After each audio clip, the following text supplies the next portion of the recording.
Shalom saudara, kembali jumpa dengan saya, Pendeta Mulyawan Wiryanata, siap untuk kita sama-sama diberkati. Amin. Tundukkan kepala kita berdoa. Terima kasih Bapak, kembali kami diberi kesempatan untuk boleh menikmati berkat-Mu Bapak. Bukan hikmat manusia yang kami mau dengar, tapi biarlah Engkau berbicara melalui hamba-Mu Tuhan. Taruhkan perkataan-Mu di atas mulut bibir hamba-Mu, sehingga sungguh melalui kebenaran firman-Mu, dimanapun jemaat-Mu berada, mereka dengar, mereka percaya, mereka diberkati.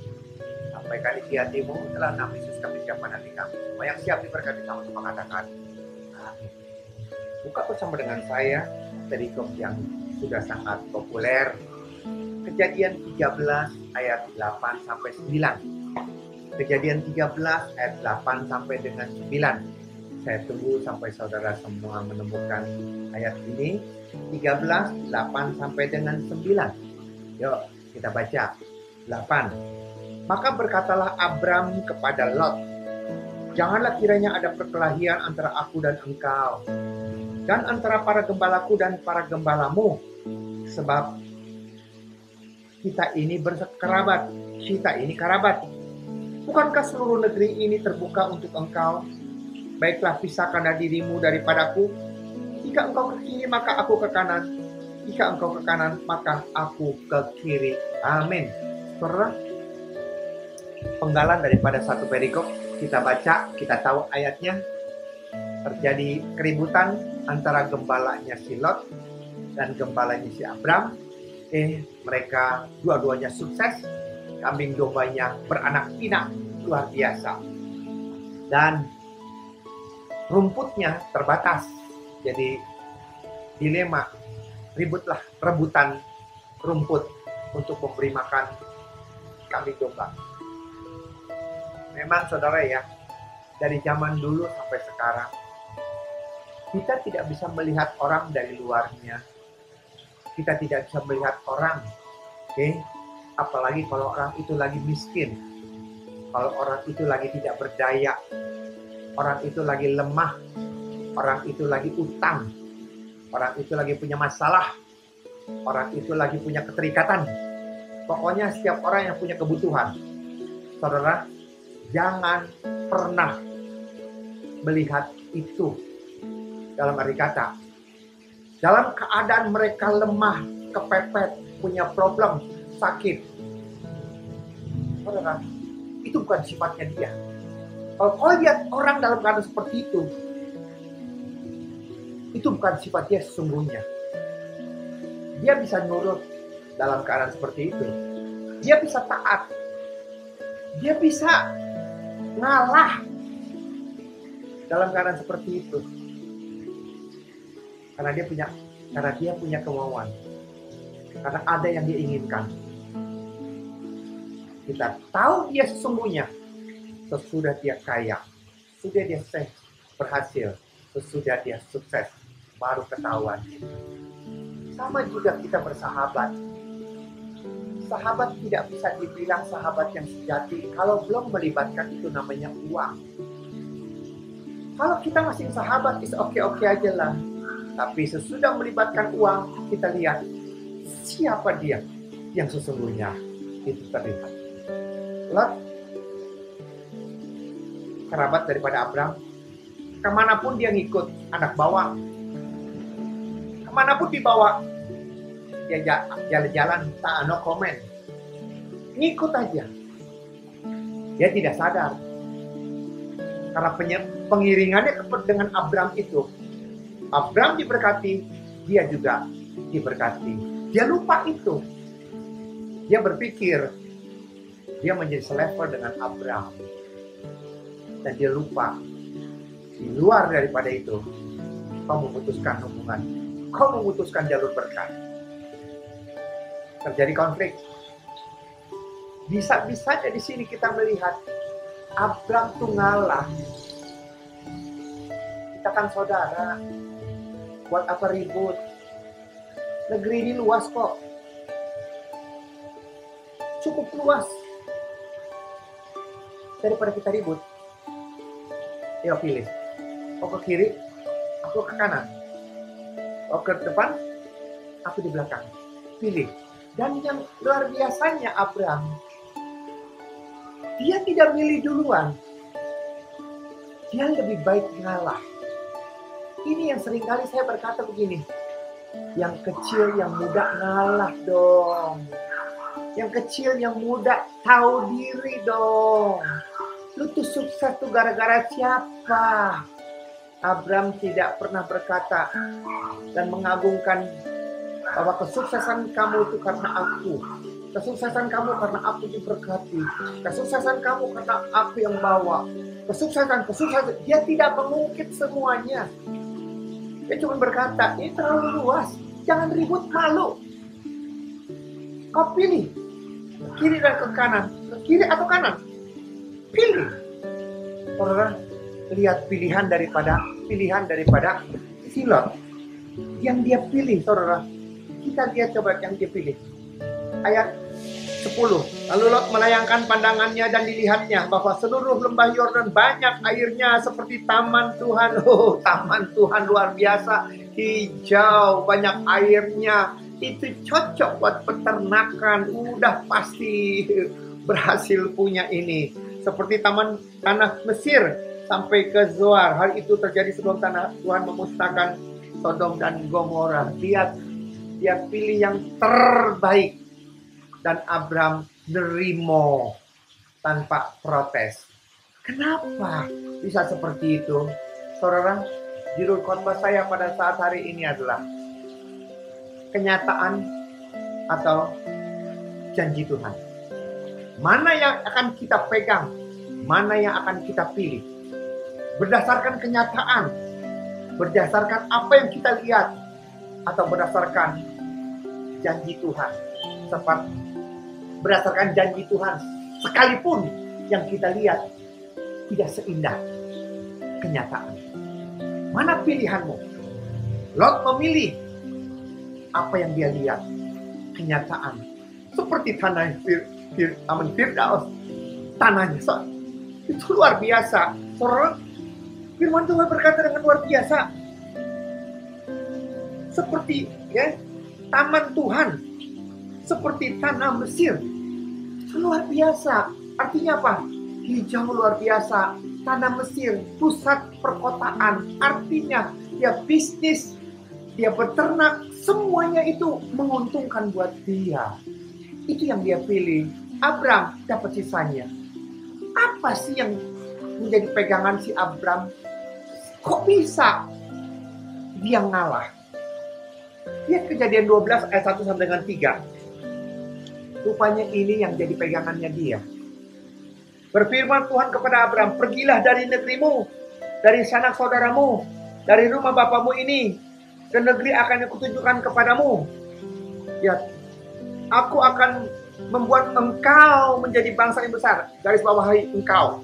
Aku akan membuat engkau, lihat ya, memberkati engkau serta membuat namamu masyhur dan engkau akan menjadi berkat.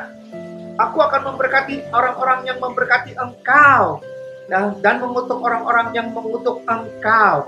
Olehmu semua kaum di muka bumi akan mendapat berkat. Apa yang dia pegang? Yang dia pegang cuma janji Tuhan. Tuhan melalui aku orang diberkati.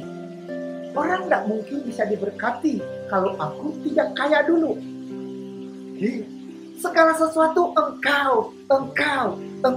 Itu yang luar biasa. Dan itu yang dia pegang. Dia tidak pegang macam-macam. Dia tidak mau melihat apa yang kelihatan. Yang dia pegang cuma janji Tuhan. Apa janjinya? Itu yang dia pegang. Aku akan membuat engkau menjadi bangsa yang besar. Lihat. Memberkati engkau serta membuat namamu masyhur. Lihat. Engkau akan menjadi berkat. Bagaimana kita bisa memberkati orang kalau kita tidak kaya dulu? Aku akan memberkati orang-orang yang memberkati engkau. Kita kaya, kita memberkati. Siapa yang memberkati kita? Dibalas lagi sama Tuhan. Oleh engkau, semua kaum di muka bumi akan mendapat berkat. Kita tuh saluran berkat. Bukan saja kita memberkati teman-teman bisnis kita, seluruh bumi, seluruh. Kita selalu, jadi betapa kayanya. Itu yang jadi pegangan daripada tubuh Abraham. Saudara, apa jadi pilihan saudara? Kau pegang janji Tuhan? Atau kau lihat kenyataan? Sepertinya janji Tuhan itu tidak seperti apa yang kenyataan kau lihat. Tetapi Tuhan tidak pernah salah, amin. Tuhan tidak pernah gagal, amin. Tuhan baginya tidak yang mustahil. Yes. Dan itu yang dia pegang. Saudara, kita lihat lagi saudara. Kejadian 26. Kejadian 26. 12 sampai dengan 14. Maka menaburlah Ishak di tanah itu. Dalam tahun juga itu juga ia mendapat hasil 100 kali lipat sebab ia diberkati Tuhan. Hei, luar biasa. Dan orang itu menjadi kaya. Bahkan kian lama kian kaya. Wow. Sehingga ia menjadi sangat kaya. Nih, saudara, ia mempunyai kumpulan kambing domba dan lembu sapi serta banyak anak buah. Sehingga orang Filistin itu cemburu kepadanya.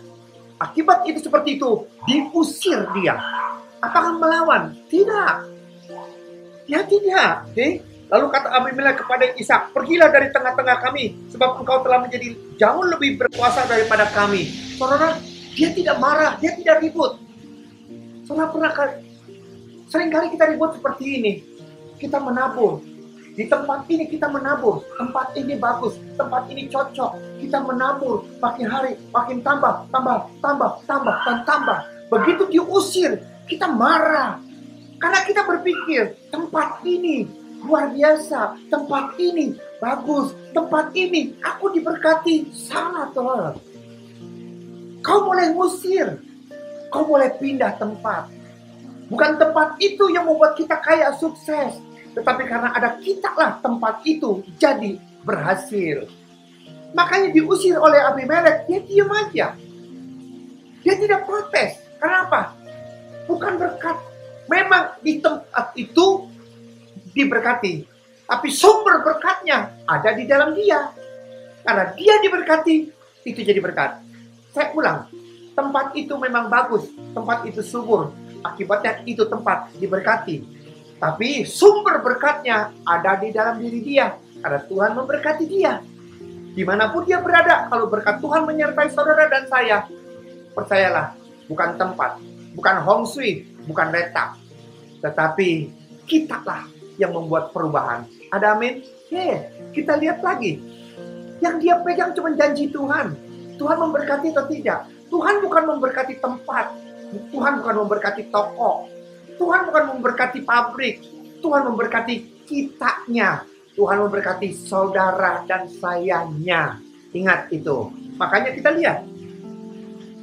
Kita lihat di dalam firman Tuhan. Ayat 19 maksud saya. Ketika hamba-hamba Ishak itu menggali di lembah itu, mereka mendapati di situ mata air yang berbual-bual airnya. Sumur yang pernah digali oleh Abraham ditutup. Kemudian digali lagi sama Ishak, airnya membual-bual luar biasa. Begitu airnya membual, begitu airnya banyak, direbut. Ini gua punya, ini saya punya, ngalah, monggo. Ishak pindah lagi, gali lagi. Saudara, itu ayat 21, mereka menggali sumur lain. Dan mereka bertengkar tentang itu, maka Ishak menamai sumur itu. Itu pun ribut lagi, ambil semuanya. Saudara, dia pindah dari situ dan menggali sumur yang lain lagi. Tetapi tentang sumur itu mereka tidak bertengkar. Sumur itu namanya Rehobot. Haleluya, saudara. Ini yang terjadi. Orang boleh menghambat. Orang boleh menutup. Orang boleh merampas. Orang boleh merebut. Tetapi sumber berkatnya di dalam setiap kita. Karena dia pegang janji Tuhan. Bukan dia pegang apa yang menjadi kenyataan. Mereka melihat sumurnya sudah banyak air, sudah berhasil, sudah ini saja. Dia sumber berkat. Dimanapun dia menggali, penyertaan Tuhan membuat segala sesuatunya berhasil. Itu yang menjadi perbedaan. Dan itu yang menjadi pegangan. Abraham tidak mau beribut dengan Lot. Kenapa? Itu memang berkat. Tanah itu bagus memang berkat. Tapi sumber berkat ada di dalam aku. Kemana aku melangkah, dimanapun aku berada, di situ aku pasti diberkati. Pegang itu. Kenapa? Janji Tuhan. firman-Nya, ya dan amin, tidak pernah salah, tidak pernah gagal, tidak pernah terlambat. Saudara, itu yang luar biasa, saudara. Kita bandingkan dengan 1 Samuel 14 ayat 6. 1 Samuel 14 ayat 6. Berkatalah Yonatan kepada bujang pembawa senjatanya itu, mari kita menyeberang ke dekat pasukan pengawal orang-orang yang tidak bersunat ini. Mungkin Tuhan akan bertindak untuk kita, sebab bagi Tuhan tidak sukar untuk menolong, baik dengan banyak orang maupun dengan sedikit orang. Lihat, kenyataannya musuh begitu banyak. Kenyataannya pedang cuma ada 2. Yang megang satu Saul, yang satu lagi Yonatan. Hanya dengan satu pedang dan 2 orang, Yonatan dan pembawa senjata, hanya dengan 2 orang berani perang di sana. Ratusan ribu tentara di sana. Yang dia pegang bukan karena senjata, yang dia pegang bukan karena banyak atau sedikit, yang dia pegang janji Tuhan. Bagi Tuhan, dia sanggup untuk menolong kita, baik dengan banyak orang maupun dengan sedikit orang. Itu yang terjadi dan itu yang dia pegang. Kenapa? Karena itulah yang terjadi. Karena peperangan ini bukan peperangan mereka. Peperangan ini adalah peperangannya Tuhan. Dan Tuhannya yang berperang. Tuhan yang berperang, makanya dia tidak perlu takut. Kita lihat 1 Samuel 14 ayat 20.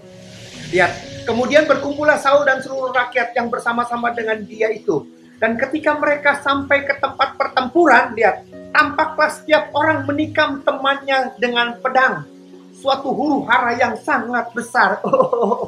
Ini yang terjadi. Kenapa Yonatan berkata, ayo kita maju. Bagi Tuhan bisa melakukan baik dengan banyak orang maupun dengan sedikit orang. Tidak perlu banyak orang, kita cukup berdua. Tidak perlu senjata banyak, cukup satu senjata. Kenapa? Karena bukan kita yang perang, tapi Tuhan yang berperang buat kita. Kalau Tuhan yang berperang buat kita, kita tidak diperlukan untuk berperang. Kita hanya diperlukan untuk menjadi saksi.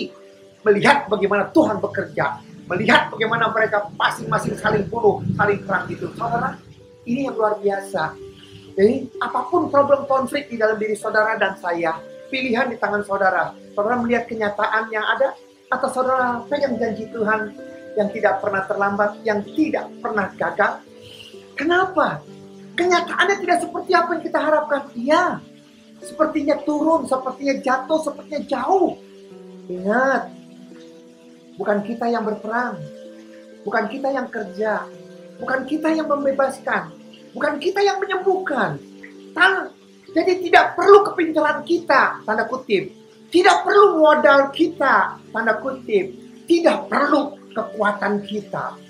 Tidak perlu apa yang kita miliki. Karena apa? Karena kekuatan daripada kekuatan Tuhan. Hikmat daripada hikmat Tuhan. Peperangan daripada Tuhan. Bukan kita yang berperang, tetapi prajurit Tuhan, malaikat yang berperang. Kalau seperti itu, apa yang harus kita takutkan? Apa yang kita khawatirkan? Karena apa? Karena Tuhan yang berperang buat saudara saya. Jadi Abraham mengajar kepada setiap kita di sini. Percayalah kepada janji Tuhan lebih daripada kenyataan yang kita lihat. Kenapa? Karena bukan tempat itu yang memberkati kita. Karena Tuhan yang memberkati kita. Bukan tempat itu. Memang tempat itu diberkati. Tapi sumber berkatnya ada di dalam saudara dan saya. Karena Tuhan menyertai saudara dan saya. Amin. Yes. Tundukkan kepala kita berdoa. Terima kasih Bapak. Ajar Tuhan untuk mengubah pola pikir kami Tuhan. Kami seringkali melangkah berdasarkan apa yang kita lihat. Berdasarkan kenyataan. Tapi hari ini firman-Mu mengingatkan kepada setiap kami. Firman-Mu, janji-Mu lebih daripada kenyataan. Sekalipun kenyataan tidak seperti apa yang kami harapkan. Tapi bagi Tuhan tidak ada yang mustahil. Tuhan akan memberikan keadaan lebih daripada apa yang kami bisa pikirkan. Karena Tuhan sanggup, Tuhan mampu. Bagi Tuhan tidak ada yang mustahil. Berkati jemaatku dimanapun mereka berada. Ajar mereka untuk tetap mengandalkan janji daripada Tuhan. Penyertaan daripada Tuhan lebih daripada apa yang bisa mereka lihat. Berkati negara kami, presiden, wakil presiden, gubernur, dokter, suster, dan semua jajaran sampai yang terada tutup negara kami dengan kuasa darah-Mu, Bapak. Pulihkan ekonomi negara kami. Di dalam nama Yesus. Terima kasih. Dalam tangan-Mu kami serahkan jemaat-Mu. Dan kami percaya mereka semua diberkati. Dalam nama Yesus kami sudah berdoa. Haleluya. Amin. Demikian firman Tuhan. Saudara, sampai jumpa dalam sesi akan datang. Tuhan Yesus memberkati. Shalom.